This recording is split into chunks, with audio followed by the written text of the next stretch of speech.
Good evening everyone, सभी को बहुत बहुत नमस्कार। क्लास स्टार्ट हो गया भाई, आप सभी को बताने पर मुझे जिया मौर्य, बक्का देवदास, गोलू कुमार,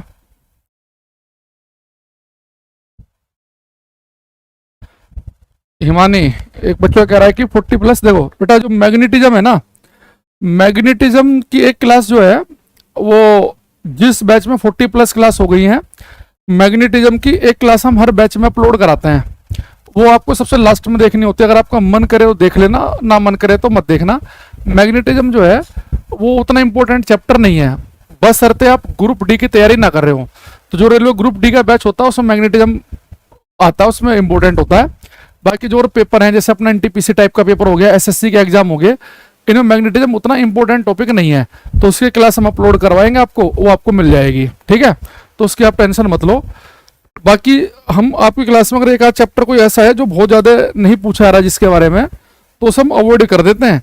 जैसे तो सिलेबस तो बहुत सारा हो सकता है, तो हम बैच के हिसाब से करते हैं। मान लो साइंस स्पेशल बैच पढ़ रहे हो तो वहाँ हम 100 प्लस लेक्चर पढ़ते हैं, तो वहाँ पे कुछ एक्स्ट्रा टॉपिक पढ़ लेते हैं। अब हम तैयारी कर रहे हैं ऐसे एग्जाम की जहाँ पे 2 क्वेश्चन आने हैं, तो उसी के हिसाब से तो पढ़ेंगे ना। तो मैग्नेटिज्म की क्लास आपको बिल्कुल लास्ट में ऐड हो जाएगी, वो मिलेगी, उसकी आप टेंशन नहीं लो, ठीक है। ओके सर, मेरी क्लास लाइव नहीं होती है। लाइव सबकी क्लास हो रही है। रोहित कुमार, नीतू देवी, राज चौरसिया, लवप्रीत सिंह, शुभम, ईशांत यादव, सुमित, कृष, नीतू।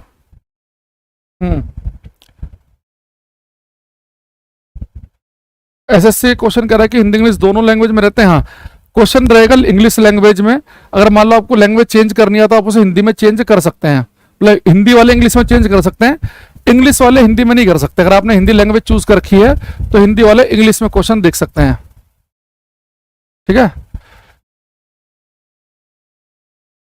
नहीं, बीएसएफ आरओ कहां से हो जाएगा भाई? बीएसएफ रेडियो ऑपरेटर नहीं होगा। वहां 25 नंबर का तो केवल फिजिक्स ही आती है, साइंस आती है, 25 नंबर की फिजिक्स आती है केवल, उसका नहीं होगा। ये कोई आपने बीएसएफ रेडियो ऑपरेटर का थोड़ी ना बैच लिया है। आप जिसके पेपर की तैयारी कर रहे हैं, आप जिसका बैच लोगे उसी के हिसाब से तो पढ़ाएंगे। मान लो कोई बच्चा बैच तो ले रहा है एसएससी सीजीएल के लिए, यहाँ फिजिक्स का 2 क्वेश्चन आना है, तो बीएसएफ रेडियो ऑपरेटर का लेवल का क्यों पढ़ाएंगे? आपको नुकसान है उसमें तो बाकी बच्चों का। मान लो एक बच्चा बीएसएफ रेडियो ऑपरेटर का है, उसके चक्कर में बाकी एसएससी वाले बच्चे ज्यादा क्यों पढ़े, है ना। चलो अब आगे बढ़ते हैं। नमी दुबे, प्रदीप पटेल, प्रदीप गुरैन, अंकुश, दुर्गेश डांगी, अनुराग, अशोक, सत्यम, सूरज कुमार, मोनू, बग्गा देवदास, कुलदीप, ईशांत, सबको नमस्कार करते हुए क्लास करते हैं शुरू हम आज की। अब बेटा हम लिखेंगे क्लास में electromagnetic waves. Electro magnetic waves. और एक भाई आप सभी ना सबसे पहली क्लास जरूर देख लिया करो, उसमें मैंने बता रखा है कि इस जो आपने बैच लिया है उसमें जिसके लिए आपने बैच लिया वो तो कवर करेंगे ही, लेकिन और एक्स्ट्रा कौन कौन से एग्जाम कवर हो सकते हैं वो पहली क्लास में बताए जाते हैं। तो जिसका आपने बैच लिया सेम नेचर वाले ही एग्जाम कवर किए जाएंगे। इलेक्ट्रोमैग्नेटिक वेव, वैद्युत चुंबकीय तरंगे, ठीक है। चलो आगे बढ़ते हैं हम। ये बेटा हमारे पास में जो इलेक्ट्रोमैग्नेटिक वेव है, जो वैद्युत चुंबकीय तरंगे हैं, अब इन्हें पाते हैं हम। इलेक्ट्रोमैग्नेटिक वेव्स जो वैद्युत चुंबकीय तरंगे हैं, ठीक है, इससे बड़े ध्यान समझना। इलेक्ट्रोमैग्नेटिक वेव बेटा सबसे पहले समझना कि होती है नॉन मैकेनिकल वेव, अयांत्रिक तरंगे। नॉन मैकेनिकल वेव्स, अयांत्रिक तरंगे। अच्छा, अगर आपको मैकेनिकल वेव पता हो तो मैंने आपको क्लास में क्या बताया था कि मैकेनिकल वेव वो होती हैं जो केवल किसी मीडियम में ही ट्रेवल कर सकती हैं, ठीक है, ठीक है। अच्छा, अब मैकेनिकल वेव तो केवल किसी मीडियम में ही चलेंगी। जैसे साउंड मैंने आपको पढ़ाया था कि साउंड केवल मीडियम में, माध्यम में चल सकता है, वैक्यूम में नहीं चल सकता। लेकिन नॉन मैकेनिकल वेव वो होती हैं जो कि किसी मीडियम में भी ट्रेवल, मीडियम में तो करेंगी, ये वैक्यूम के अंदर भी ट्रेवल कर सकती हैं, ठीक है। बेटा एकदम डिस्टर्ब मत करो बच्चों को ना, ये क्लास चल रही है इनकी, आप स्कूल में पढ़ाई करते हो ना, बच्चे भी पढ़ाई कर रहे हैं, डिस्टर्ब नहीं करना इन्हें बिल्कुल भी, बहुत गुस्से वाले बच्चे हैं ये। बाय। अच्छा, ये तो जो इलेक्ट्रोमैग्नेटिक वेव जो है ये है नॉन मैकेनिकल, यानी कि वैक्यूम में भी ट्रेवल कर सकती है, निर्वात में भी। इनके साथ ये समस्या नहीं है कि मीडियम में ही चलेंगी, ठीक है। अच्छा, मुझे ब्लॉक कर दिया है आपने, सीडीएस दिया था क्या, मेरा नाम ले लीजिए। हाँ, कमेंट चलते हैं भाई, आपकी क्लास गजबी क्लास है। एक मिनट रखते हैं, पहले मैं ये कमेंट ही हटा देता हूं भाई। पता नहीं क्या समस्या बच्चों के साथ, क्या तैयारी कर रहे हैं, कहाँ से स्कूलिंग की है तुमने यार। एक ही चीज रोज बताता हूं मैं, नाम ले लो मेरा, गजब हो भाई। अच्छा, अब देखो मैंने क्या बताया आपसे कि जो इलेक्ट्रोमैग्नेटिक वेव है ये नॉन मैकेनिकल है, यानी कि वैक्यूम में ट्रेवल कर सकती हैं। इनके साथ ये समस्या नहीं है कि हम माध्यम में ही चलेंगी, ये वैक्यूम में भी चल सकती हैं। और ये वैक्यूम में कितनी स्पीड से चलती हूँ ध्यान रखना, ये बिहार में एक बार पीसीएस के पेपर में भी आया है कि इलेक्ट्रोमैग्नेटिक वेव की रफ्तार, इनकी चाल, इनकी स्पीड कितनी होती है। तो इलेक्ट्रोमैग्नेटिक वेव जो होती हैं, जो अयांत्रिक तरंगे होती हैं, जो वैद्युत चुंबकीय तरंगे होती हैं, इलेक्ट्रोमैग्नेटिक वेव की बेटा रफ्तार होती है वैक्यूम में 3 गुणा 10 की पावर 8 मीटर पर सेकंड, 3 इंटू 10 की पावर 8 मीटर पर सेकंड। अब कुछ बच्चे कहेंगे सर हमने तो ये स्पीड तो प्रकाश की लाइट की पढ़ी है, तभी मैं आपको बताऊंगा थोड़ी देर के बाद, बेटा प्रकाश इलेक्ट्रोमैग्नेटिक वेव ही है। हर एक वो वेव जो 3 गुणा 10 की पावर 8 की स्पीड चलती है वो इलेक्ट्रोमैग्नेटिक वेव कहलाती है, वो वैद्युत चुंबकीय तरंग कहलाती है। ये 7 है टोटल, इनमें से लाइट एक है जो हमें छोटी क्लास में पढ़ाया जाता है, बाकी हम आज 7 के 7 की बात करेंगे। हमें छोटी क्लास में बताया जाता है कि प्रकाश की चाल 3 गुणा 10 की पावर 8 है। बड़ी क्लास में जाओगे तो बताएंगे कि इलेक्ट्रोमैग्नेटिक वेव की रफ्तार होती है 3 गुणा 10 की पावर 8। इलेक्ट्रोमैग्नेटिक वेव में प्रकाश भी आता है, रेडियो तरंगे भी आती है, एक्स किरणें भी आती है, गामा भी आती है, 7 आती है टोटल। तो एक बार हम लिखेंगे, धीरे धीरे आप समझ जाओगे, लिखेंगे ऑल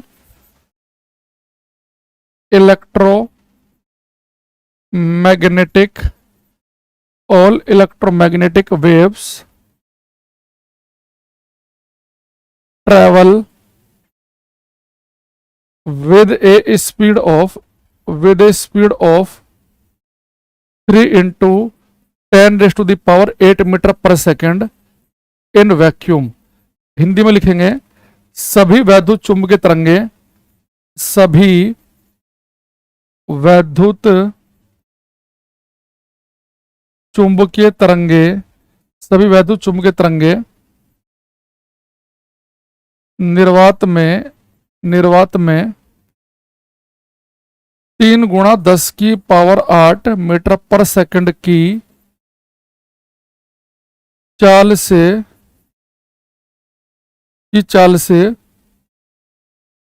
चलती हैं। सभी वैद्युत चुंबकीय तरंगे निर्वात में 3 गुणा 10 की पावर 8 मीटर पर सेकंड की चाल से चलती हैं। बेटा लाइन ध्यान रखना। आप कहेंगे सर आपने कहा कि सभी वैद्युत चुंबकीय तरंगे 3 गुणा 10 की पावर 8 की स्पीड चलती हैं, तो वैद्युत चुंबकीय तरंगे आपने कहा कि टोटल है 7। ये 7 है कौन कौन सी, इनके बारे में पता होना चाहिए। दूसरा एक बात याद रखना, जब मैंने आपको मैकेनिकल वेव यांत्रिक तरंगे पढ़ाया था तो मैंने आपसे कहा था कि मैकेनिकल वेव होती हैं ट्रांसवर्स और लॉन्गिट्यूडनल, अनुप्रस्थ और अनुदैर्घ्य, 2 प्रकार की। लेकिन बेटा जो इलेक्ट्रोमैग्नेटिक वेव है, जो नॉन मैकेनिकल वेव होती है, जो वैक्यूम में भी चल सकती हैं। Non mechanical wave mechanical wave की तरह 2 प्रकार की नहीं होती। नॉन मैकेनिकल वेव ये केवल होती है ट्रांसवर्स, अनुप्रस्थ। ऐसा हो सकता है कि ये लॉन्गिट्यूडनल भी होती हों, पर हमें उनके बारे में पता नहीं है, या उसका मैथमेटिक्स अभी तक हम डेवलप नहीं कर पाए हैं। तो लिखेंगे, अभी मैं उनके साथ के नाम लिखवाऊंगा, यहां लिखेंगे all electromagnetic waves are transverse in nature. सभी वैद्युत चुंबकीय तरंगों की प्रकृति अनुप्रस्थ होती है। सभी वैद्युत चुंबकीय तरंगों की प्रकृति अनुप्रस्थ होती है। All electromagnetic waves are transverse in nature. तो बेटा कोई पूछे कि वैद्युत चुंबकीय तरंगों की चाल कितनी है, 3 गुणा 10 की पावर 8 मीटर पर सेकंड की चाल है। दूसरा, ये इनका नेचर कैसा होता है, ट्रांसवर्स, अनुप्रस्थ। ये लॉन्गिट्यूडनल, अनुदैर्घ्य नहीं होती हैं। ट्रांसवर्स और लॉन्गिट्यूडनल, ये दोनों प्रकार की तरंगे होती है, मैकेनिकल यांत्रिक तरंगे, जो मैंने आपको बिल्कुल पहली क्लास में बताया था वेव की। ठीक है, अब बेटे इलेक्ट्रोमैग्नेटिक वेव के नाम देखो, 7 वेव कौन कौन सी हैं। एक है बेटा इसमें रेडियो वेव, रेडियो तरंगे, हिंदी में भी सब रेडियो तरंगे ही रेडियो कहते हैं, रेडियो वेव, रेडियो तरंगे। एक हमारे पास में माइक्रोवेव, सूक्ष्म तरंगे, माइक्रोवेव्स, सूक्ष्म तरंगे। एक हमारे पास में है इंफ्रारेड अवरक्त, इंफ्रारेड वेव्स, अवरक्त तरंगे। ये बेटा हमारे पास में है विजिबल लाइट, दृश्य प्रकाश, विजिबल लाइट, दृश्य प्रकाश। ठीक है, विजिबल लाइट, दृश्य प्रकाश। एक हमारे पास में है ultra violet rays, ultra violet rays, पराबैंगनी किरणें, पराबैंगनी किरणें। एक हमारे पास में एक्स रेज, एक्स किरणें, एक्स किरणें। और एक हमारे पास में है गामा रेज, गामा किरणें। अच्छा, जितने हिंदी माध्यम के बच्चे हैं इन सब के बेटा इंग्लिश नाम भी आप साथ के साथ याद रखना, खाली हिंदी नाम से बात नहीं बनेगी। पता क्यों? वो कई बार पेपर में क्या बदतमीजी करता है, वो सूक्ष्म तरंगे लिखेगा ही नहीं, वो इस माइक्रोवेव को भी हिंदी में ऐसे लिख देता है माइक्रोवेव। तो आपको पता होना चाहिए कि सूक्ष्म तरंगों को हम क्या कहते हैं हिंदी, माइक्रोवेव। वो अवरक्त तरंगों को अवरक्त ना लिख के ऐसे लिख देता है पेपर में इंफ्रारेड, इंफ्रारेड। तो आप एक काम करेंगे, जितने भी हिंदी माध्यम के बच्चे हैं वो साथ में इंग्लिश नाम जरूर याद कर लें। तो 7 इलेक्ट्रोमैग्नेटिक वेव कौन सी है? Radio, micro, infra, visible, ultra, X ray, gamma रे।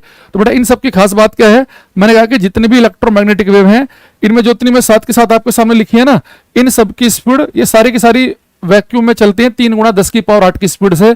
चाहे प्रकाश की स्पीड कोई वैक्यूम में पूछे, एक्स किरणों की पूछे, रेडियो की पूछे, माइक्रो की, इंफ्रा की, किसी की भी पूछे, सबकी स्पीड 3 गुणा 10 की पावर 8 है। और इन सबका नेचर कैसा है? ट्रांसवर्स। ये सब अनुप्रस्थ तरंगे हैं, ये लॉन्गिट्यूडनल अनुदैर्घ्य नहीं होती हैं। एक क्वेश्चन आता है कि जो इलेक्ट्रोमैग्नेटिक वेव है इनके ऊपर आवेश चार्ज पॉजिटिव होता है कि नेगेटिव? तो बेटा प्रोटॉन इलेक्ट्रॉन की तरह नहीं है कि पॉजिटिव चार्ज है प्रोटॉन की तरह, इलेक्ट्रॉन की तरह नेगेटिव। कोई सी भी इलेक्ट्रोमैग्नेटिक वेव हो, एक्सरे हो, गामा रे हो, सबके ऊपर कोई चार्ज, कोई आवेश नहीं है। ये सब वैद्युत उदासीन होती है, न्यूट्रल होती हैं। तो लिखेंगे all electromagnetic waves, all electromagnetic waves do not have any charge, do not have any charge. किसी भी वैद्युत चुंबकीय तरंग के ऊपर कोई आवेश नहीं होता है, किसी भी वैद्युत चुंबकीय तरंग के ऊपर, किसी भी वैद्युत चुंबकीय तरंग के ऊपर, किसी भी वैद्युत चुंबकीय तरंग के ऊपर कोई आवेश नहीं होता है। बेटा किसी भी वैद्युत चुंबकीय तरंग के ऊपर कोई आवेश नहीं होगा, ठीक है। और मैंने कहा कि इन सब की स्पीड 3 गुणा 10 की पावर 8 होती है और ये सब की सब ट्रांसवर्स होती है, अनुप्रस्थ। इन 7 के 7 के नाम याद कर लो। अभी मैं आपसे पीडीएफ से क्वेश्चन पूछूंगा, कमेंट सेक्शन अभी मैं लगा दूंगा, अभी मैंने हटा रखा है सामने। तो आपसे कई बार पेपर में क्या पूछेगा, 4 ऑप्शन देके पूछेगा, बताओ इनमें से कौन सी इलेक्ट्रोमैग्नेटिक वेव है और कौन सी नहीं है। तो बेटा इन 7 में से अगर कोई सा आपको नाम लिखा मिल गया, radio, micro, infra, visible, ultra, X ray, gamma ray, तो वो इलेक्ट्रोमैग्नेटिक वेव है। अगर ऐसा नाम लिखा मिला जो इन 7 में से नहीं है, वो इलेक्ट्रोमैग्नेटिक वेव नहीं है। अभी मैं आपसे क्वेश्चन पूछूंगा, एक बार ये लिख लो आप, ठीक है।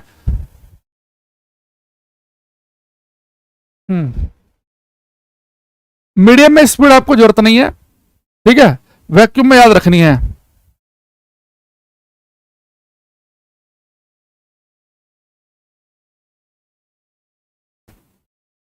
हीट ट्रांसफर करने के 3 मेथड होते हैं, कंडक्शन, कन्वेक्शन, रेडिएशन। जब हीट वाला चैप्टर पढ़ेंगे तब हम पढ़ेंगे, हो सकता है कि किसी टीचर ने एक एडवेक्शन भी बता दिया हो, है ना। वैसे जनरली 3 होते हैं मेन।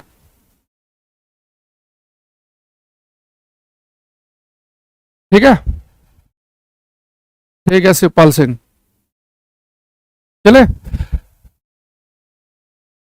सब बातें आएंगी इनमें, सब आएगा भाई, कौन कैसी है सबके बारे में बताएंगे। अब एक क्वेश्चन मैं आपके सामने लिख रहा हूं, आपको बताना है which of the following, which of the following is not an electromagnetic wave. बेटा आपको बताना है कि इनमें से कौन सी वैद्युत चुंबकीय तरंग नहीं है। हिंदी वाले बच्चे बेटा इतनी इंग्लिश जानते हैं। Which of the following is not an electromagnetic wave, कौन सी वैद्युत चुंबकीय तरंग नहीं है, ये आपको बताना है। मैं 4 ऑप्शन दूंगा, आपको बताना कि क्या आंसर होगा। एक ऑप्शन है रेडियो वेव, रेडियो तरंगे। एक ऑप्शन है इंफ्रारेड अवरक तरंगे। एक ऑप्शन है हमारे पास में विजिबल लाइट दृश्य प्रकाश। एक ऑप्शन है साउंड वेव ध्वनि तरंगे। तो अगर पेपर में क्वेश्चन आ जाए कि इनमें से कौन सी वैद्युत चुंबकीय तरंग नहीं है, तो पेपर में आप किस पर टिक लगा के आओगे? ABCD, रेडियो तरंगे, अवरक्त, दृश्य प्रकाश, ध्वनि तरंग, 4 ऑप्शन है। अरे साथ के साथ 10 बार बोलेंगे क्लास में, वैसे याद हो जाएंगे, ट्रिक व्रिक के चक्कर मत पड़ो। हमारे पास प्रिंस चौरसिया, अभिमन्यु कुमार, समीक, सली, शिवम, हकीम, इंडिया, अभिमन्यु, निधि, राज चौरसिया, गंगा, आकांक्षा, दिव्या, शिवम, मोनू, सुनंदा, कक्कर, हर्षित, संगीता, जीतू, खुशी, लक्ष्य, अंजलि समेत कई आंसर आ रहे हैं। तो आप समझ गए कि सर अभी आपने 7 नाम लिखवाए, तो इतना तो हमारे दिमाग में हो ही गया। आपने 4-5 बोला है कि रेडियो वेव, इलेक्ट्रोमैग्नेटिक वेव आपने लिखवाई, इंफ्रारेड भी लिखवाया था, विजिबल भी। लेकिन साउंड वेव जो है ध्वनि तरंग, यह पहले ही बता चुके हमें कि ध्वनि तरंगे जो होती हैं ये यांत्रिक तरंगे होती है, मैकेनिकल वेव, ये इलेक्ट्रोमैग्नेटिक वेव नहीं है। तो यही मेरा आंसर है, ये नहीं है। ठीक है, लेकिन बेटा जो अगले वाला क्वेश्चन है वो ज्यादा खतरनाक है। इस बार आप पहले लिखेंगे 2, ताकि मुझे पता चले कि आप दूसरे क्वेश्चन का आंसर दे रहे हो। इसे ध्यान से करना। क्वेश्चन नंबर 2 है which of the following, which of the following is an electromagnetic wave. निम्नलिखित में से कौन सी वैद्युत चुंबकीय तरंग है? निम्नलिखित में से कौन सी वैद्युत चुंबकीय तरंग है? तो हमारे पास में ऑप्शन है, पहला है only alpha rays, only beta rays, एक है ओनली गामा रेज, एक है ऑल ऑफ द अबव, उपरोक्त सभी। तो बेटा इस क्वेश्चन को ध्यान से करना, इनमें से कौन सी इलेक्ट्रोमैग्नेटिक वेव है? ABCD आपको बताना है, केवल अल्फा, केवल बीटा, केवल गामा, इन सभी। आकाश दूधी कह रहे हैं सर मेरा कोई भी क्लास लैपटॉप में डाउनलोड नहीं हो रही है। पता नहीं भाई, मुझे आप कॉल सेंटर बात करना है इस बारे में।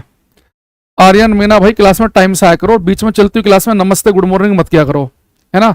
ब्रजमोहन मेहता गलत हो गया है, इंडिया का सही है, विष्णु का सही है, नितिन कुछ लिख रहे हैं, कुशविंदर बहुत बढ़िया। देखो बेटा मैंने कहा कि इनमें से कौन सी इलेक्ट्रोमैग्नेटिक वेव है, जितने बच्चे इस पर डी पर टिक लगा रहे हैं, यानी कि सब वो है जो ऑप्शन से प्रभावित होकर आंसर बताते हैं। अब एक चीज बताओ, जो मैंने आपको लिखवाया इलेक्ट्रोमैग्नेटिक वेव के बारे में, तो मैंने यहाँ पे आपको गामा रेज को लिखवाया है, मैंने कहीं आपको अल्फा बीटा लिखवाया क्या? नहीं। तो यानी केवल आपको बोलना था गामा किरणें, अल्फा बीटा नहीं है। अल्फा बीटा जो है वो इलेक्ट्रोमैग्नेटिक वेव में नहीं आती हैं, ठीक है। केवल कौन सी आती हैं? गामा किरणें। बेटा अल्फा बीटा गामा में से केवल गामा किरणें ही ऐसी हैं जो 3 गुणा 10 की पावर 8 की स्पीड से भागती हैं। अल्फा बहुत भारी पार्टिकल होता है, इनकी औकात नहीं 3 गुणा 10 की पावर 8 की स्पीड से भागने की। और बीटा हालांकि बहुत हल्के होते हैं, पर 3 गुणा 10 की पावर 8 की स्पीड से ये भी नहीं भाग सकते। अब एक चीज बताओ, जो आप डी ऑप्शन बता रहे हो, कहीं पर लिखा है अल्फा बीटा? रेडियो लिखा है, माइक्रो लिखा है, इंफ्रा लिखा है, विजिबल लिखा है, ultra, X ray, gamma ray. Alpha beta तो यहां कहीं है ही नहीं। लेकिन समस्या क्या है कि हम बचपन से अल्फा बीटा गामा ये तीनों नाम एक साथ सुनते हुए आ रहे हैं कि alpha group, beta group, gamma group, तो हम तीनों पे टिके लगा देते हैं। ये बेटा अल्फा बीटा गामा आप एक साथ आपने सुना होगा, जब आपको केमिस्ट्री में मैडम या सर जो भी आपको पढ़ा रहे होंगे केमिस्ट्री, उन्होंने आपको बताया होगा केमिस्ट्री में कि रेडियो एक्टिविटी चैप्टर पढ़ाएंगे आपको, एक वो रेडियो एक्टिवता। तो उसमें वो आपसे कहेंगे कुछ रेडियो एक्टिव पदार्थ होते हैं, जैसे यूरेनियम, थोरियम, है ना, प्लूटोनियम। तो तो आपसे कहेंगे कुछ रेडियो एक्टिव पदार्थ होते हैं। रेडियो एक्टिव पदार्थ वो है जिनके अंदर से अल्फा बीटा गामा किरणें निकलती हैं। तो बेटा अल्फा बीटा गामा किरणें रेडियो एक्टिव किरणें हैं, ये जो रेडियो एक्टिव पदार्थ से बाहर निकले। लेकिन रेडियो एक्टिव किरणें पूछेगा तो अल्फा बीटा गामा तीनों हैं, लेकिन इन तीनों में से वो कौन सी है जो 3 गुना 10 की पावर 8 की स्पीड से भाग जाए, तो केवल गामा है। तो पेपर में इलेक्ट्रोमैग्नेटिक वेव पूछेगा तो केवल क्या बताएंगे, गामा। अगर वो पेपर में पूछता कि रेडियो एक्टिव किरणें कौन सी हैं तो फिर हम तीनों पर टिक लगाएंगे। तो रेडियो एक्टिव रेज पूछ ले, रेडियो एक्टिव किरणें यानी किसी रेडियो एक्टिव पदार्थ से बाहर निकलने वाली, तो रेडियो एक्टिव किरणें पूछेगा तो अल्फा बीटा गामा तीनों बताएंगे हम। अल्फा भी है, बीटा भी है, गामा भी। लेकिन अगर मेरे से पूछेगा कि इनमें से वैद्युत चुंबकीय तरंग कौन सी है, इलेक्ट्रोमैग्नेटिक वेव, तो मैं किस पर टिक लगाऊंगा, केवल अल्फा पे। ठीक है, अच्छा हाँ, वहां पे आप पढ़ोगे केमिस्ट्री के अंदर कि अगर किसी मेटल के अंदर, किसी चादर के अंदर, धातु की चादर के अंदर अल्फा बीटा गामा तीनों किरणों को छोड़ा जाए तो गामा सबसे अंदर तक घुस जाएंगी। इनकी भेदने की क्षमता, पेनिट्रेशन पावर सबसे ज्यादा होती है। तो किसी भी पदार्थ के अंदर ज्यादा अंदर तक पहुंचती है गामा किरणें, उससे कम पहुंचती है बीटा, और अल्फा तो बहुत ही हल्की सी पहुंचती है। ये आप सारी बातें पढ़ोगे केमिस्ट्री में, रेडियो एक्टिविटी चैप्टर में। ठीक है, अब आ जाते हैं वापस यहां पर। अभी बेटा मैंने आपके सामने साथ के साथ इलेक्ट्रोमैग्नेटिक वेव पहले से लिखी हुई है क्लास में। एक radio wave, micro, infra, visible, ultra, X ray, gamma रे।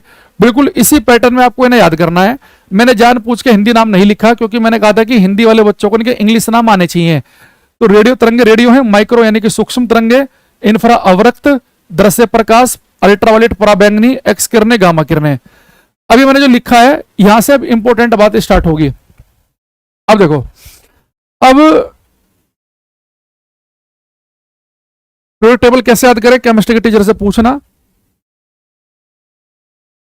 अंकुर करे मेरे कमेंट आप तक नहीं पहुंच रहे क्या? भाई सबके पहुंचते हैं, क्यों लिखते हो आप ये बात? ये देखो, अब बेटा जब पेपर में क्वेश्चन आता है, इसमें सीजीएल मेंस में भी 3 नंबर का क्वेश्चन आ रखा है। मेंस के पेपर में सीजीएल के अंदर इनसे क्वेश्चन ऐसा आता है एग्जाम में कि जो इलेक्ट्रोमैग्नेटिक वेव है, वैद्युत चुंबकीय तरंगे, इनमें सबसे ज्यादा वेवलेंथ, तरंग दैर्घ्य किस वेव की है, फ्रीक्वेंसी आवृत्ति ज्यादा किसकी है, तो किसकी वेवलेंथ ज्यादा, किसकी फ्रीक्वेंसी ज्यादा, ऐसे क्वेश्चन ज्यादा पूछता है। ठीक है,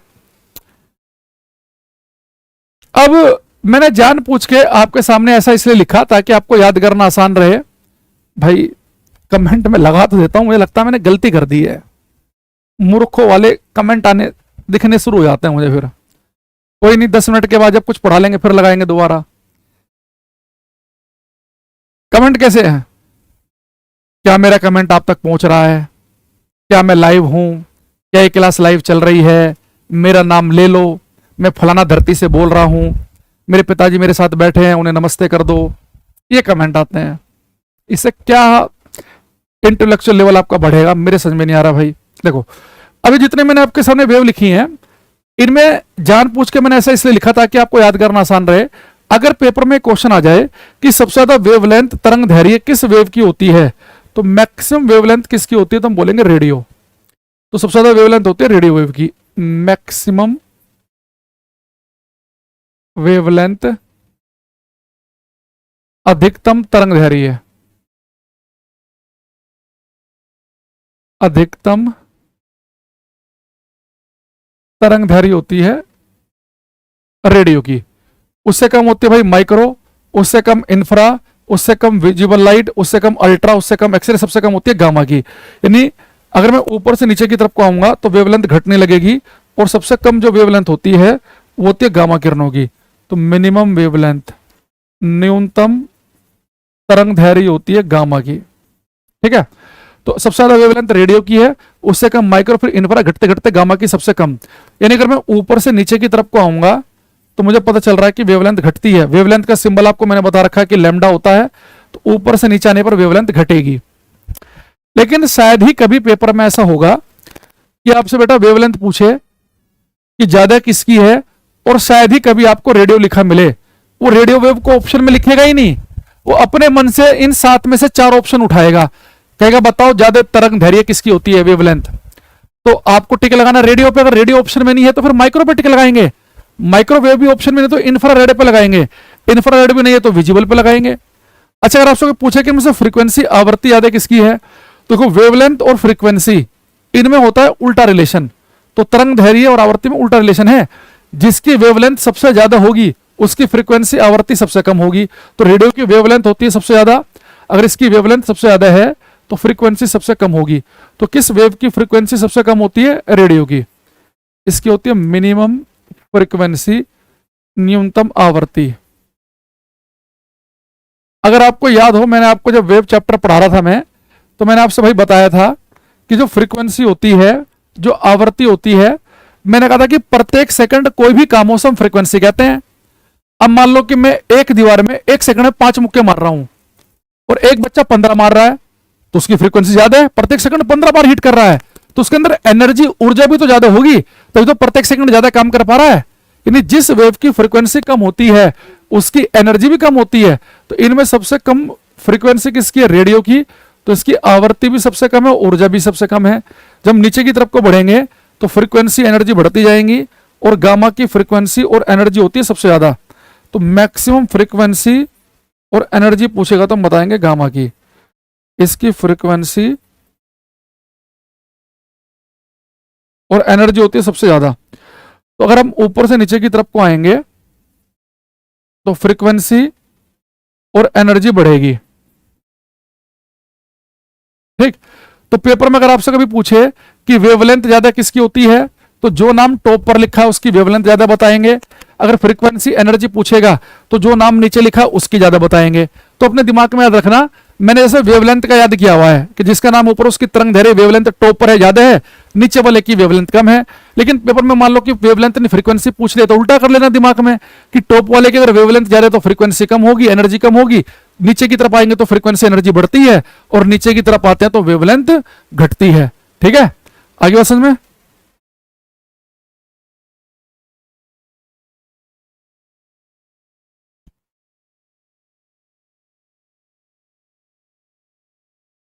ठीक है, अब मैं आपसे कुछ क्वेश्चन पूछ रहा हूं, इनके आपको आंसर देने हैं।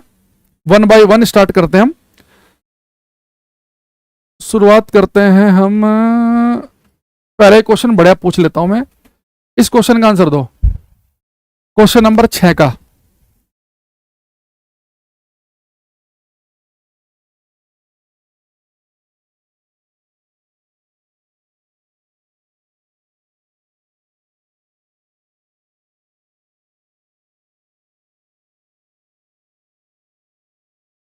इसने कहा कि consider the following part of spectra. Spectra के निम्नलिखित भागों पर विचार करें। इसने लिखा है कि विजिबल, इंफ्रारेड, अल्ट्रावायलेट, माइक्रोवेव।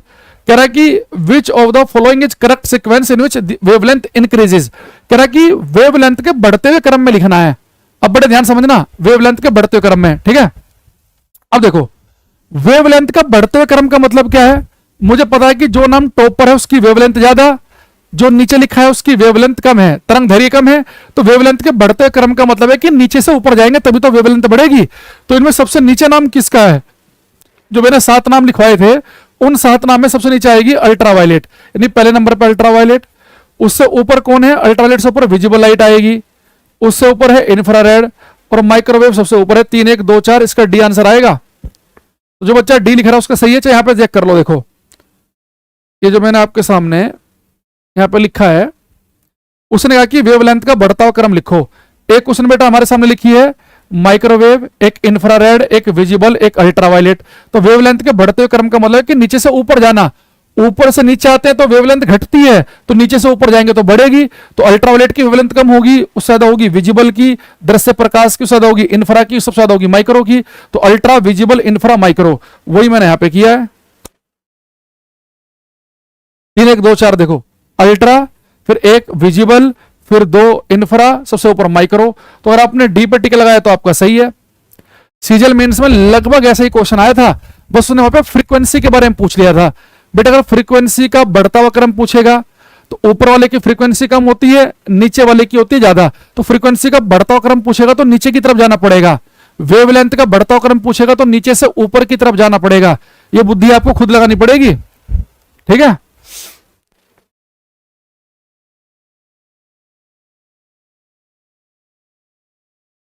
अगला बताओ, क्वेश्चन नंबर 8 करेंगे।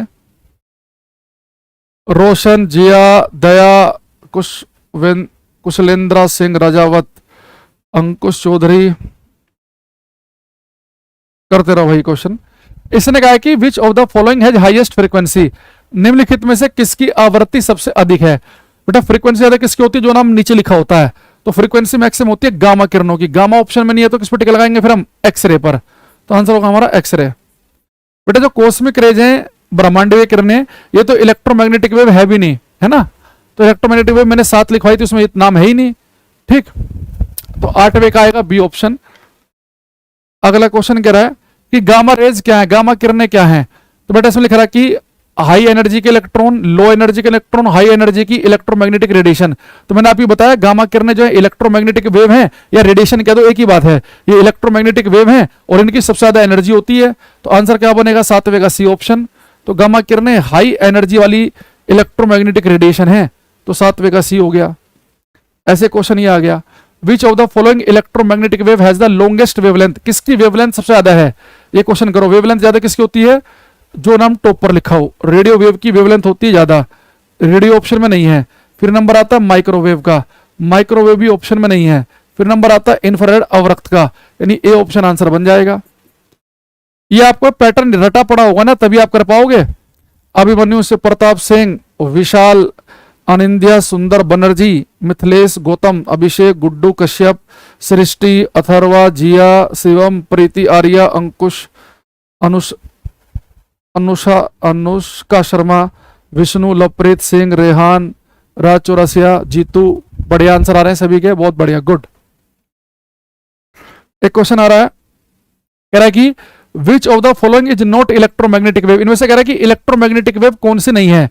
एक्सरे भी है, गामा किरणें भी है, इंफ्रा भी है। कैथोड रे तो मैंने आपको लिखवाया नहीं है, कैथोड हमारा आंसर है। बेटा कैथोड रे बनती है इलेक्ट्रॉन के भागने से, तो इलेक्ट्रॉन जब भाग रहे होते हैं ना उन्हें कैथोड रे कहते हैं हम। तो कैथोड रे इलेक्ट्रोमैग्नेटिक वेव नहीं है, तो आंसर आएगा ए ऑप्शन। ठीक है, तो सारे डायरेक्ट क्वेश्चन है, इन्हें आप बहुत आराम से कर सकते हैं। ठीक, अच्छा अब मेरे पास में जो इलेक्ट्रोमैग्नेटिक वेव आई, इन्हें मैं एक बार इनसे बेटा हमारे पास में एक दो बातें आप और समझना। ये जो इंफ्रारेड वेव है, जिन्हें मैं अवरक्त तरंगे कह रहा था, इंफ्रारेड वेव को अवरक्त तरंगे कह रहा था हिंदी में, इनसे एक बड़ा प्यारा क्वेश्चन आता है। तो सूर्य से सन से लाइट आती है ना, प्रकाश आता है, तो विजिबल लाइट तो आपको दिखती है, दृश्य प्रकाश।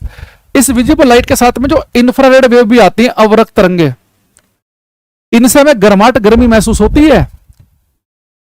अगर कोई भी वस्तु गर्म है तो उससे इंफ्रारेड वेव, याद रखना, निकलेगी निकलेगी। मेरे शरीर का तापमान 37 डिग्री सेल्सियस है, हमारी बॉडी से भी इंफ्रारेड वेव निकलती रहती हैं, पर ये इनविजिबल है, अदृश्य, मैंने देख नहीं पाते।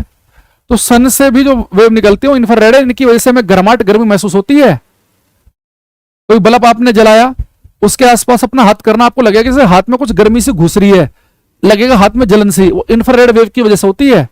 तो पेपर में क्वेश्चन आता है कि जो इंफ्रारेड वेव है, ये जो अवरक्त तरंगे हैं, इन्हें हम हॉट वेव भी कहते हैं, यानी थर्मल रेडिएशन भी कहते हैं, क्योंकि हमें गर्माहट महसूस कराती हैं। तो अवरक्त तरंगों को हॉट वेव या थर्मल रेडिएशन, तापीय विकिरण भी कहते हैं। और ये कहां से निकलती हैं, हर एक वस्तु जिसके पास कुछ ना कुछ टेम्परेचर है, उससे इंफ्रारेड वेव निकलेंगी निकलेंगी। हर वस्तु, बल्ब थोड़ा सा भी गर्म है, निकलेंगी। मनुष्य का शरीर थोड़ा गर्म होता है, हमारे से अंदर से भी निकलती हैं, सूर्य से भी निकलती हैं, तो ये हर जगह से निकलती हैं। ये तो यहां पर लिखेंगे हम, एक पहला पॉइंट लिखेंगे, infrared waves are also cold infrared waves are also called thermal radiation. Infrared wave are also called thermal radiation or hot waves. Every hot object emits infrared waves, प्रत्येक गर्म वस्तु से निकलती हैं। हिंदी में लिखेंगे, अवरक्त तरंगों को तापीय विकिरण भी कहा जाता है। अवरक्त तरंगों को तापीय विकिरण भी कहा जाता है। अवरक्त तरंगों को तापीय विकिरण भी कहा जाता है। प्रत्येक गर्म वस्तु से अवरक्त तरंगे उत्सर्जित होती हैं। प्रत्येक गर्म वस्तु से निकलती हैं। हर एक कोई भी अगर ऑब्जेक्ट गर्म है तो उससे इंफ्रारेड वेव निकलेंगी। ठीक है, तो इन्हें तापीय विकिरण भी कहते हैं। प्रत्येक गर्म वस्तु से अवरक्त तरंगे निकलती हैं। ठीक है, अच्छा, दूसरी चीज, एक बेटा जो अल्ट्रावायलेट रेंज है पराबैंगनी किरणें, तो जब सूर्य से हमारे पास ये विजिबल लाइट आती है तो उनके साथ में इंफ्रारेड वेव आती है, समय गर्माहट लगती है, साथ में ये अल्ट्रावायलेट रेज भी हमारे पास पहुंचती हैं, पराबैंगनी किरणें। और ये पराबैंगनी किरणें है ना, अल्ट्रावायलेट रेज, ये बड़ी खतरनाक होती हैं। आप धूप में निकलते हो, आपका चेहरा काला पड़ जाता है, सन टैनिंग हो जाती है। मान लो कि आप ज्यादा गोरे हो तो दाने दाने से हो जाएंगे चेहरे पर। तो जो आपको स्किन की जो प्रॉब्लम होती है, जो सन टैनिंग होती है, वो सब अल्ट्रावायलेट रेज पराबैंगनी किरणों की वजह से होती है। इसलिए आपने देखा कुछ लोग ना सनस्क्रीन लगा के चलते हैं बाहर, मान लो गर्मी में जाना है, जितना हिस्सा खुला हुआ है तो वो क्रीम लगा लेंगे, क्योंकि जो सनस्क्रीन होती हैं वो अल्ट्रावायलेट रेज को, पराबैंगनी किरणों को रिफ्लेक्ट, परावर्तित कर देती हैं। तो उससे बचने के लिए लोग ऐसा करते हैं।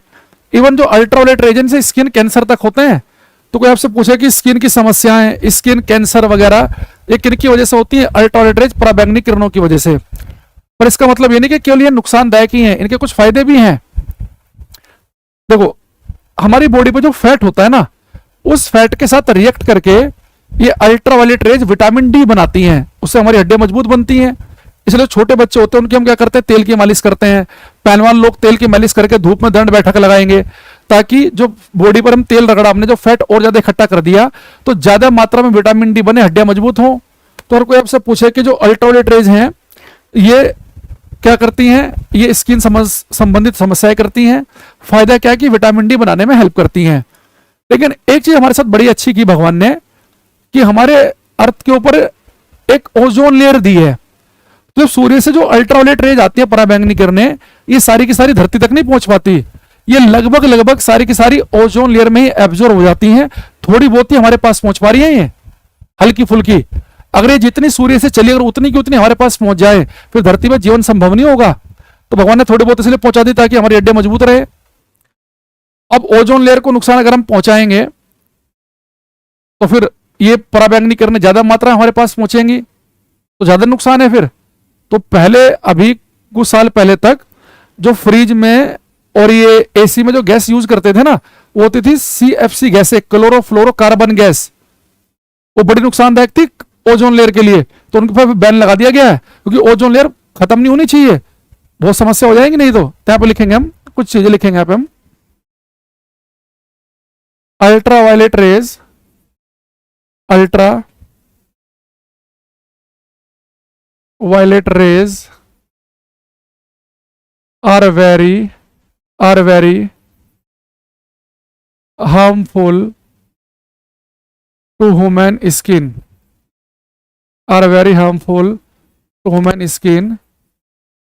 These rays are absorbed by ozone layer. Hindi में लिखेंगे, पराबैंगनी किरणें, पराबैंगनी किरणें किरणें मनुष्य की त्वचा के लिए, मनुष्य की त्वचा के लिए बहुत हानिकारक होती हैं। इन्हें ओजोन परत के द्वारा, इन्हें ओजोन परत के द्वारा अवशोषित किया जाता है। इन्हें ओजोन परत के द्वारा अवशोषित किया जाता है। Ultraviolet rays are very harmful to human skin, these rays are absorbed by ozone layer. ठीक है, अच्छा सर थोड़ा सा रह गया, लिख नहीं पाई, कौन सा रह गया ये,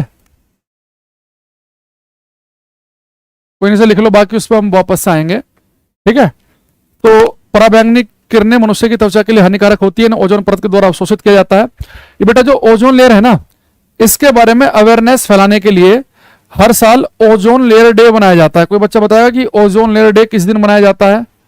ये आने वाला है भी कुछ समय बाद। ओजोन लेयर डे किस दिन मनाया जाता है? ओजोन परत के बारे में अवेयरनेस फैलाने के लिए ये मनाया जाता है बेटा हर साल 16 सितंबर को, 16 सितंबर। तो हर साल 16 सितंबर को मनाया जाता है। ये ध्यान रखना, जैसे मैं बताया अभिमन्यु कुमार ने 16 सितंबर, ना याद रखना, ये आ जाता है एग्जाम में कभी कभी। ठीक है, अच्छा अब हमारे पास में ये बच्चों जो इलेक्ट्रोमैग्नेटिक वेव पढ़ी, किसकी वेवलेंथ ज्यादा है किसकी कम है हमें पता चल गया। जो नाम टॉप पर उसकी तरंग दैर्घ्य ज्यादा, जो नीचे उसकी वेवलेंथ कम। फ्रीक्वेंसी जो नाम टॉप पर है उसकी फ्रीक्वेंसी कम होती है, जो नाम नीचे उसकी फ्रीक्वेंसी एनर्जी कैसी होती है? ज्यादा। तो नीचे आएंगे तो फ्रीक्वेंसी एनर्जी बढ़ेगी, ये बात ध्यान रखना, और नीचे की तरफ आएंगे तो वेवलेंथ तरंग दैर्घ्य घटेगी। इंफ्रारेड के बारे में, अल्ट्रावायलेट के बारे में कुछ एक्स्ट्रा जानकारी हमने और पढ़ी। दूसरी चीज, पेपर में एक क्वेश्चन आता है कि किस वेव की खोज किसने की। अब इनके हम आएंगे बेटा डिस्कवरी के बारे में कि किसकी खोज किसने की। सबसे ऊपर मैं लिख रहा हूं, शॉर्टकट में लिख रहा हूं कि पहले डिटेल में बता चुका हूं। Radio, micro, infra, visible light दृश्य प्रकाश, अल्ट्रावायलेट रेज पराबैंगनी किरणें। अल्ट्रावायलेट को शॉर्टकट में लिख सकते हैं यूवी, एक्स किरणें और गामा। ठीक है, अब इनमें किसकी खोज किसने की, ये क्वेश्चन आपको ध्यान रखना है। ठीक है, देखो अगर किसी बच्चे को बहुत ही कम पढ़ना हो तो बेटा सबसे इंपॉर्टेंट है इसमें एक्सरे वाला, महा इंपॉर्टेंट। अगर आप 7 के 7 में से केवल किसी एक का ही याद करना चाह रहे हैं तो एक्स किरणों को याद कर लेना। इसकी खोज की है विल्हेम कनार्ड रोंजन ने, ROENGTEN। इसके नाम की स्पेलिंग थोड़ी अजीब सी है हिंदी में भी और इंग्लिश में भी। तो एक्सरे की खोज की है विल्हेम कनार्ड रोंजन, तो शॉर्टकट में याद रखेंगे WC रोंजन साहब ने की है। ये बहुत इंपॉर्टेंट है ये। ठीक है, और ये इंपॉर्टेंट इसलिए है, देखो फिजिक्स का जो सबसे पहला नोबेल प्राइज है ना, फर्स्ट नोबेल प्राइज जो है फिजिक्स का, वो एक्स किरणों की खोज करने के लिए रोंजन को ही मिला था। तो कई बार ऐसे भी क्वेश्चन आता है कि फिजिक्स का पहला नोबेल प्राइज किसे मिला? रोंजन को। फिजिक्स का पहला नोबेल प्राइज किस थ्योरी के लिए दिया गया? एक्स किरणों की डिस्कवरी करने के लिए दिया गया। तो यहां पर लिखना चाहो तो लिख भी लेना। रोंजन साहब कौन है? First Nobel prize winner, first Nobel prize winner. इन्हें मिला था बेटा नोबेल प्राइज 1901 में। First Nobel prize winner in field of physics for discovery of X rays. Hindi वाले बच्चे लिखेंगे भौतिकी का पहला नोबेल पुरस्कार, भौतिकी यानी फिजिक्स, भौतिकी का पहला नोबेल पुरस्कार एक्स किरणों की खोज के लिए, भौतिकी का पहला नोबेल पुरस्कार एक्स किरणों की खोज के लिए, भौतिकी का पहला नोबेल पुरस्कार एक्स किरणों की खोज के लिए रोंजन को मिला था।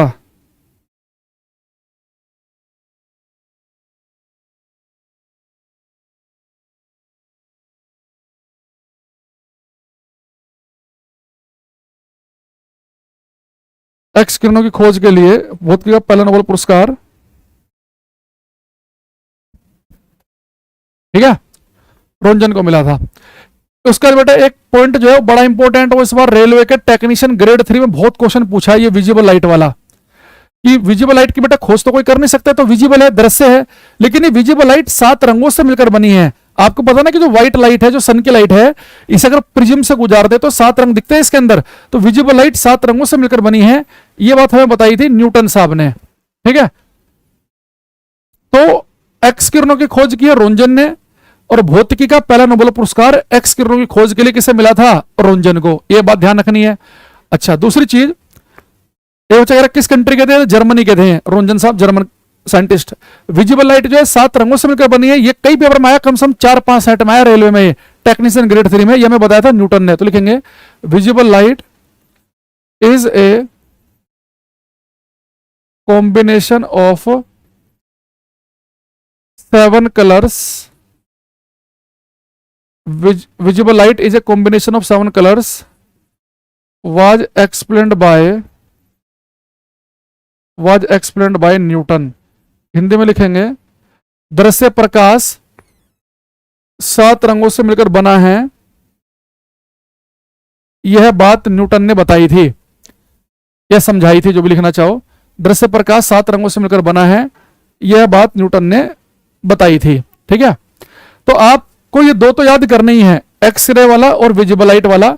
बाकी मैं लिखवा देता हूं, आपका मन करे तो याद कर लेना, नहीं करे तो मत करना। ठीक है, आपकी मर्जी है। बाकी में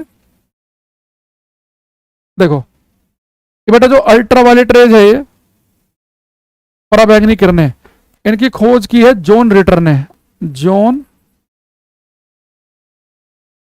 रिटर। ठीक है, इंफ्रारेड की खोज की है अवरक्त रंगों की विलियम हर्सेल, विलियम हर्सेल, HERSCHEL, विलियम हर्सेल ने इंफ्रारेड की है। अल्ट्रावायलेट रेज की खोज की है किसने? जॉन रिटर ने। ये रोंजन याद करना ही है, 7 रंगों से मिलकर बनी है, बताया किसने? न्यूटन ने। अच्छा, बाकी ये 3 जो बची है ना, इनमें हल्का सा पेच है, इन्हें ध्यान से सुनना। देखो ये बेटा हमारे पास में जो माइक्रोवेव है, इसमें कह रहा समझाओ। भाई समझाना क्या, नाम याद करना व्यक्ति का, कह रहा जी समझाओ। क्या समझाऊं इसमें? कि अल्ट्रावायलेट की खोज की है जॉन रिटर ने, भाई याद कर ले इसे। इसी की है विलियम हर्सेल ने।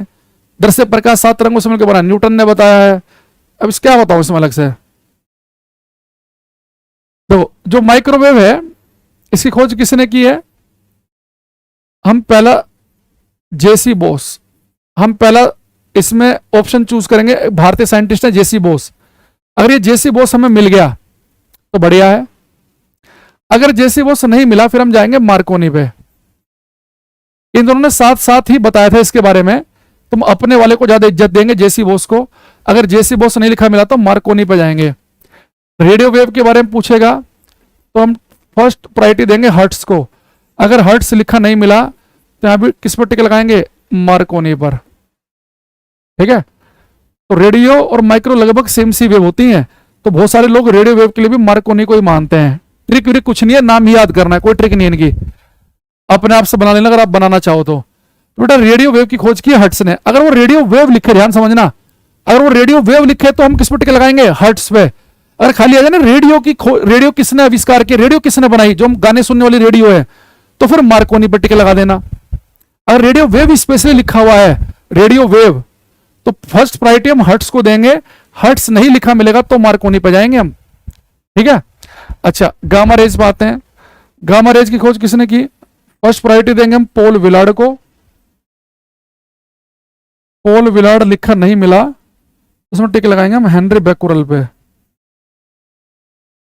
हेनरी बैकुरल पे। ठीक है, हेनरी बैकुरल। तो पॉल विलार्ड नहीं लिखा मिलेगा तो हेनरी बैकुरल। तो मैं जिसमें मैंने बॉक्स बनाए हैं, मैं चाहूंगा कि आप इन दोनों को तो जरूर याद कर लें कि एक्सरे की खोज WC रोंजन ने की है, विल्हेम कनार्ड रोंजन साहब ने। 1901 में ने फिजिक्स का नोबेल प्राइज भी मिला है एक्स किरणों की खोज के लिए। और एक आप इसे याद कर लें कि विजिबल लाइट 7 रंगों से मिलकर बनी, यह बात हमें न्यूटन ने बताई थी।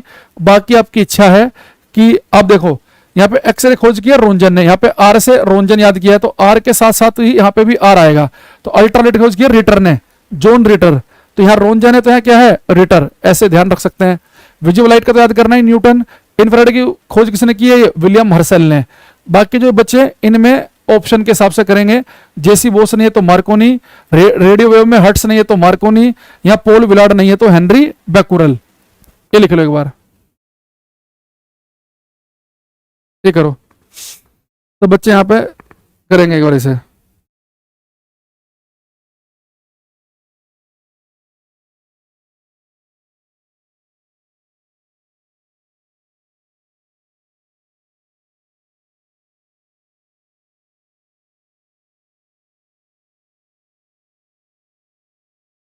जेसी बोस का फुल नाम है जगदीश चंद्र बोस, ठीक है। उतार लेना भाई ने एकदम बढ़िया से।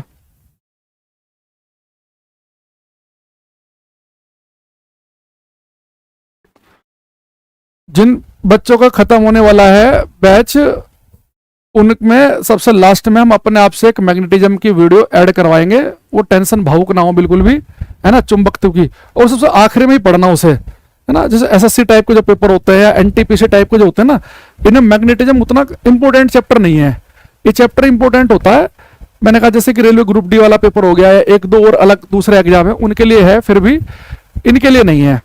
एसएससी में तो मैंने जमाना हो गया मैग्नेटिज्म का क्वेश्चन देखे हुए, तो इसलिए मैं कहता हूँ कि बिल्कुल लास्ट में कि भाई चलो रिस्क ना ले, थोड़ा एक बार देख लें, है ना, उस हिसाब से। अब बेटा हम इसमें लिखेंगे लास्ट में हम यूजेस ऑफ इलेक्ट्रोमैग्नेटिक वेव। किस इलेक्ट्रोमैग्नेटिक वेव की हम कहां पर यूज करते हैं, जो इंपॉर्टेंट है काम के, उन्हें लिख लेना। वैद्युत चुंबकीय तरंगों के उपयोग, यूजेस ऑफ इलेक्ट्रोमैग्नेटिक वेव्स, वैद्युत चुंबकीय तरंगों के उपयोग। हिंदी में लिखे भाई, हिंदी इंग्लिश में नाम एक ही होता भाई। ये मेरे समझ में नहीं आता है हिंदी इंग्लिश की हमारी क्लास में खत्म क्यों नहीं हो रही है भाई। मेरा नाम अंकुर है, हिंदी में भी अंकुरी है, इंग्लिश में भी अंकुरी है। अब इसमें मैं अलग से कहां से हिंदी लेके आऊं भाई। इसका नाम हर्ट्स है, हर्ट्स नहीं मिलेगा तो मार्क को नहीं लिख लेना। अब आप चारों की हर्ट्स ऐसे लिखा जाए फिर तो भाई हद ही हो जाएगी, है ना। अब इतना तो मैं मान के चल रहा हूं कि आप मार्कोनी को हिंदी में मार्कोनी तो लिख ही लोगे, है ना। अब ये भी नहीं लिख पाओगे तो बहुत समस्या वाली बात है। ये बात मैंने 4 बार बताई कि जो रोंजन है इन्हें भौतिकी का पहला नोबेल पुरस्कार 1901 में मिला। जब आप, मैं 4 बार बोलने से आप नहीं लिख पा रहे हो तो आप टीचर से उम्मीद क्यों कर रहे हो, टीचर लिखे आपके लिए। तो इसके अलावा आप काम चोर हो बिल्कुल ही। सिलेक्शन तुम्हें चाहिए और मैंने चाह रहे कि मास्टर करे। 4 बार बोल के अगर आप ये 2 लाइन नहीं लिख पा रहे, कितनी शर्मिंदगी की बात है कि भौतिकी का पहला नोबेल पुरस्कार 1901 में रोंजन को मिला।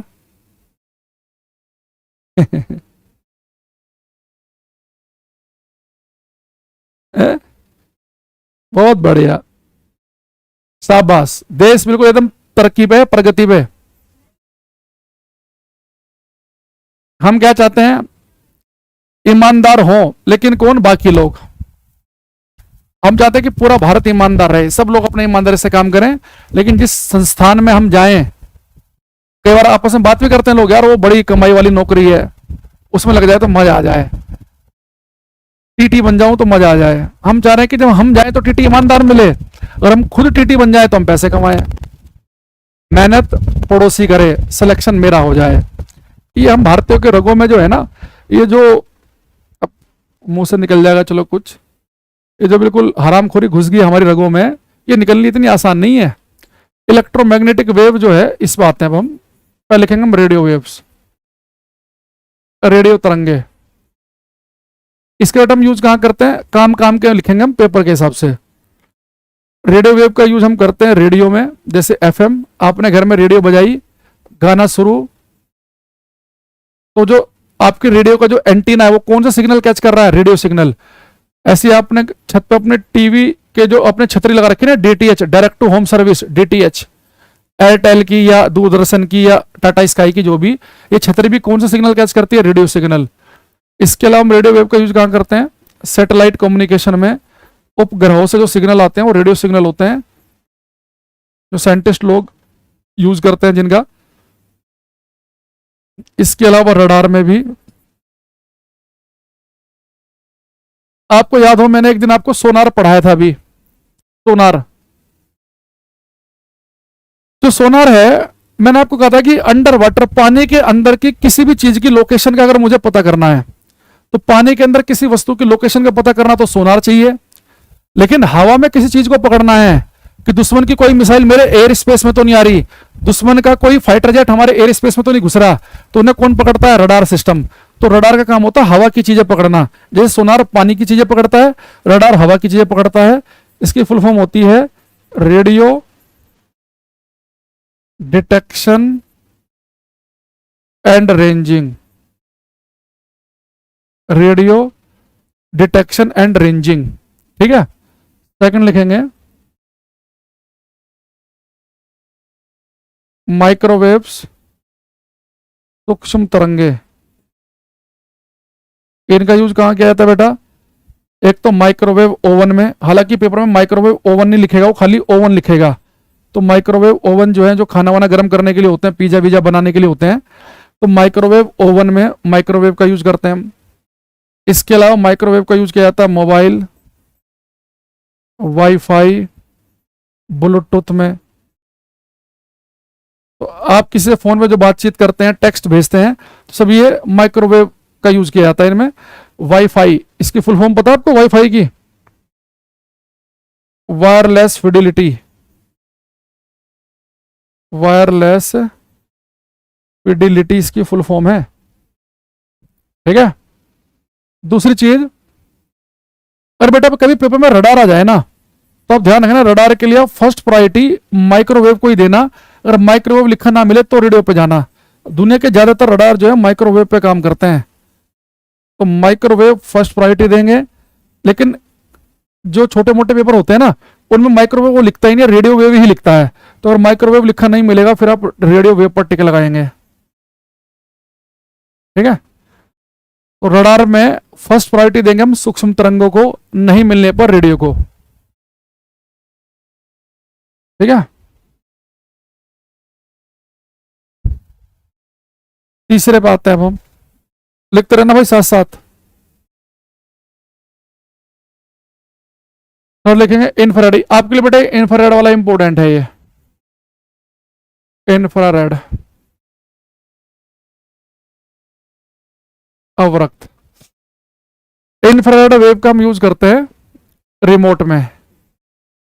जैसे आपने टीवी के रिमोट का बटन दबाया, वॉल्यूम चेंज, चैनल चेंज, तो बटन दबाने से जो सिग्नल, जो से वेव निकलती है, जो जाके टीवी के सेंसर पर टक्कर मारती है, वो कौन सी होती है? इंफ्रारेड। तो रिमोट वाला याद कर लेना, ये पेपर में आता है इंफ्रारेड वाला। इसके अलावा बेटा जो इंफ्रारेड वेव है, इनका हम यूज करते हैं उन कैमरों में भी जो फोग में भी, कोहरे में भी अच्छा फोटो खींच लें। फोग, कोहरे में अच्छा फोटो लेने वाले कैमरों में भी यूज करते हैं इसका हम। एक इनका बेटा हम यूज करते हैं थर्मल रेडिएशन में, सॉरी यूज करते हैं थर्मल इमेजिंग में।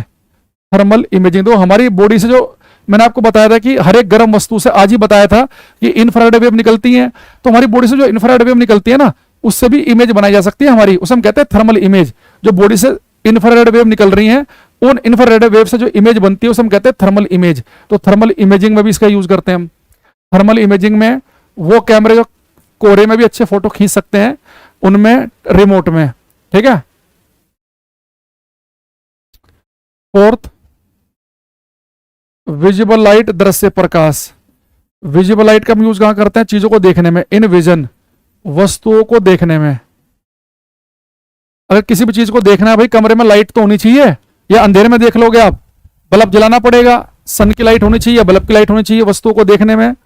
इसके अलावा इसका यूज किया जाता है पेड़ पौधों के द्वारा प्रकाश संश्लेषण के लिए, फोटो सिंथेसिस के लिए, प्रकाश संश्लेषण के लिए, प्रकाश संश्लेषण में, ठीक है। वस्तुओं को देखने में, प्रकाश संश्लेषण के लिए। इसके अलावा इसका यूज किया जाता है लेजर लाइट में। बचपन में जलाइए लेजर लाइट, लेजर में। और लेजर की फुल फॉर्म अगर कोई पूछ ले तो लिख देना वहां पे, light amplification, light amplification by stimulated emission of radiation. Light amplification by stimulated emission of radiation, light amplification by stimulated emission of radiation, light amplification by stimulated emission of radiation। ठीक है। पांचवा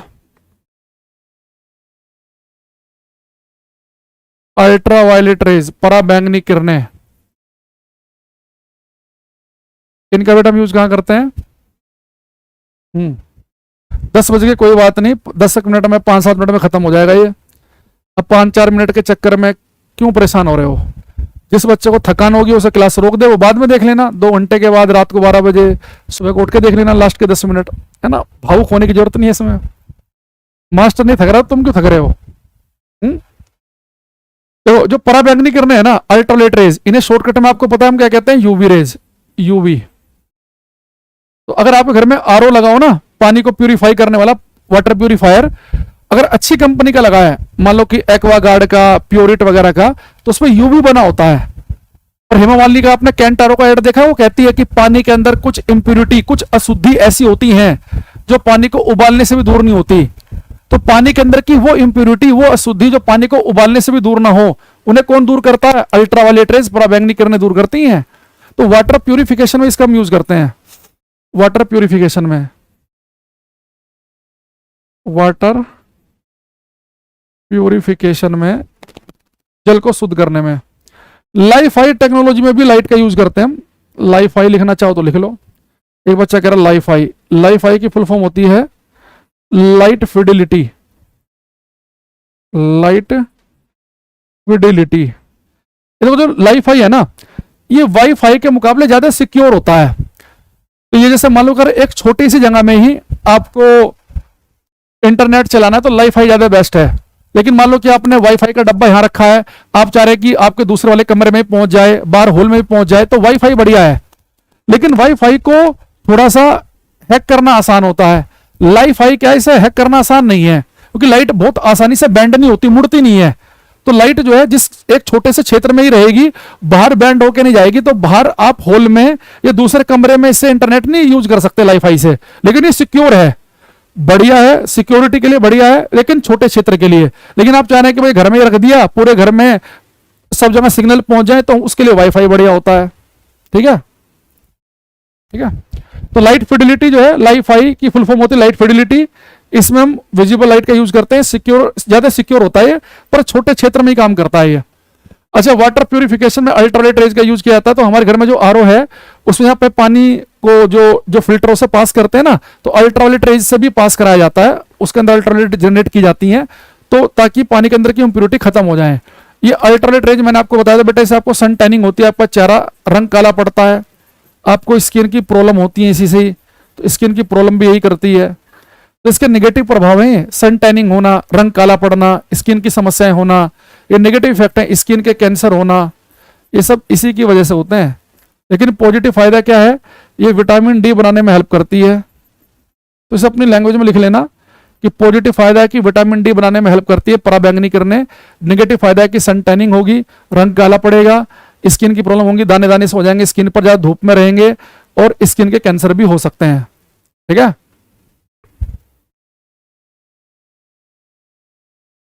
अच्छा, अब आते हैं 6 नंबर पे। एक कह रहा है कि वाईफाई कैसे हैक होता है। हैकर से पूछना भाई, होता नहीं कि वो दूसरे पड़ोसी के किसी घर के बाहर वो हैक कर लेते हैं, वो यूज कर लेते हैं वाईफाई को। अब 6 नंबर पे लिखेंगे एक्स रेज, एक्स किरणें। ये बेटा जो एक्स रेज है, जो एक्स किरणें, इनका सबसे बड़ा यूज पता है क्या है? इनका सबसे बड़ा यूज है रेडियोग्राफी में। रेडियोग्राफी का मतलब होता है हड्डी का एक्सरे खींचना। अगर आपके हड्डी वड्डी टूट जाए तो डॉक्टर सबसे पहले कहेगा भाई साहब एक्सरे करा के लेके आओ। तो एक्सरे करा के लेके आने का मतलब होता है रेडियोग्राफी कराओ। रेडियोग्राफी का मतलब होता है कि बोन की इमेज लेना, बोन का फोटो खींचना, हड्डी का फोटो खींचना। ठीक है, तो रेडियोग्राफी में यूज करते हैं इसका हम। इसके अलावा मान लो कि आपने बहुत ही कोई बढ़िया कोई स्टोन खरीदा, डायमंड वगैरह, और आपको पता करना कि इसके अंदर कोई क्रैक तो नहीं है, किसी ने ऐसे चेप तो नहीं दिया आपको। इतना बड़ा हीरा खरीदा आपने, मान लो कि 70 लाख रुपए का, तो आप उसे एक्सरे करा लो, अगर उसके अंदर कहीं क्रैक होगा, जैसे हड्डी के अंदर की दरार बता देता ना ये एक्सरे, तो हीरे के अंदर की बता देगा। तो लिखेंगे to find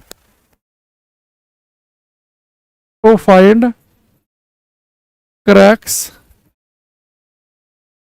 inside the precious stones, बेशकीमती रत्नों में दरारों का पता लगाने में। To find cracks inside the precious stones, बेशकीमती रत्नों में दरारों का पता लगाने में।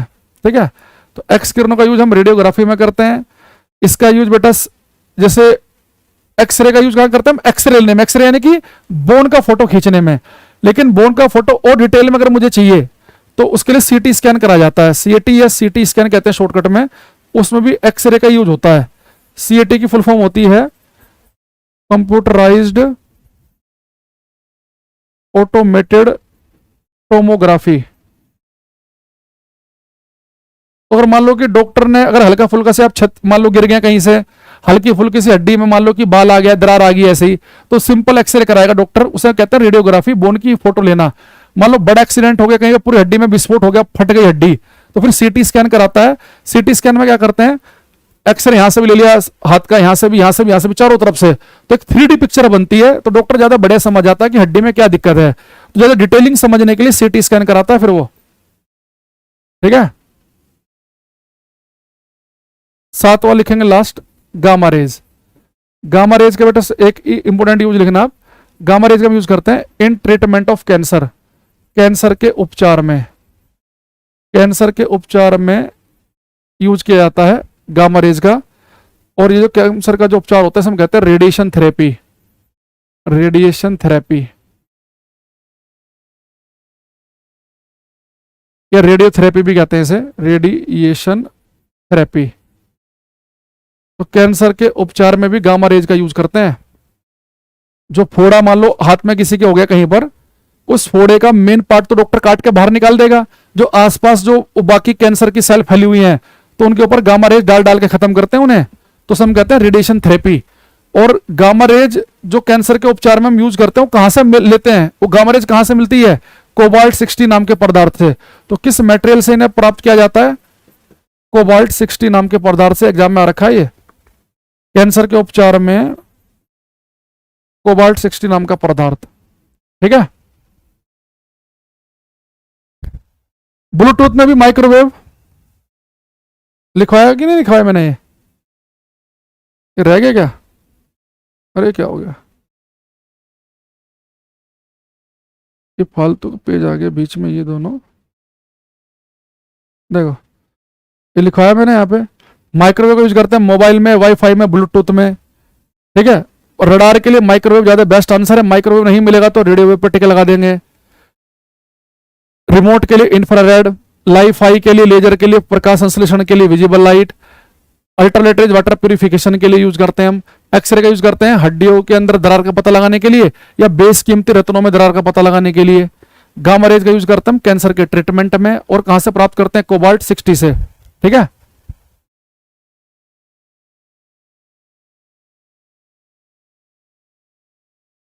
ये बच्चा कह रहे हैं sorry sir for interrupt you, UV light using for cultivation. Cultivation मतलब समझ में नहीं आया मुझे, किस प्रकार का कल्टीवेशन भाई। यूवी रेज का यूज हम उस जगह तो कर लेते हैं, ऐसे नहीं होते अपने पास ये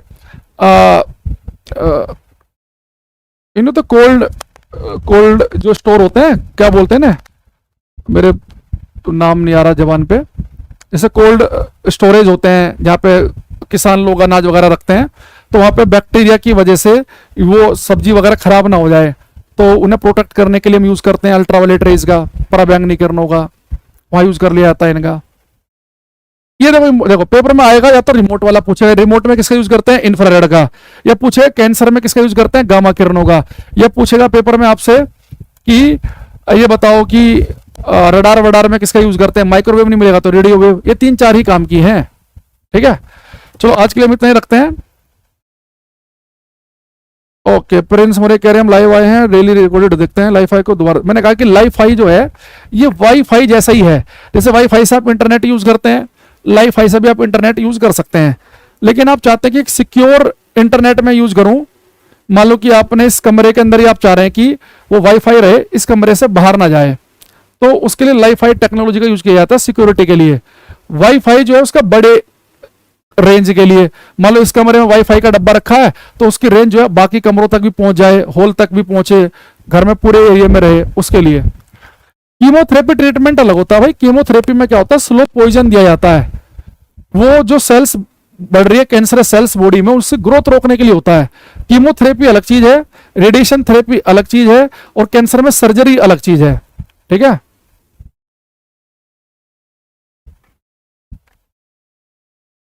अब देखो, एक बच्चे ने याद दिलाया कि जिन बच्चों की मैंने कहा कि 40+ क्लास हो गई हैं, उनके में काम का, देखो मैग्नेटिज्म मैंने कहा कि उसी क्लास में ऐड करा देंगे, बाकी और इतना कुछ ऐसे काम का नहीं है। लेकिन फ्लूइड वाला जो चैप्टर है उसकी 1-2 क्लास उसकी भी लगा देंगे हम, है ना, तो फिर उनका खत्म कर देंगे बच्चों का, वो भी लग जाएंगे, वो भी टेंशन मत लो। ठीक है, तो आज के लिए इतना ही, बाकी अभी आपका खत्म नहीं हुआ है। एक दो तो इसमें नए बैच हैं, उनका तो खैर चलता ही रहेगा अभी, लेकिन जो पुराने बैच हैं उनमें 1-2 क्लास और बची हैं, जिससे मैं फ्लूइड उन्हें करा दूंगा। ठीक है, तो आपको हो जाएगा। तब तक के लिए thank you, bye, take care everybody. तो कल या परसों को 2 क्लास लेकर उनको हम खत्म कर देंगे। ठीक है, बाय, थैंक यू।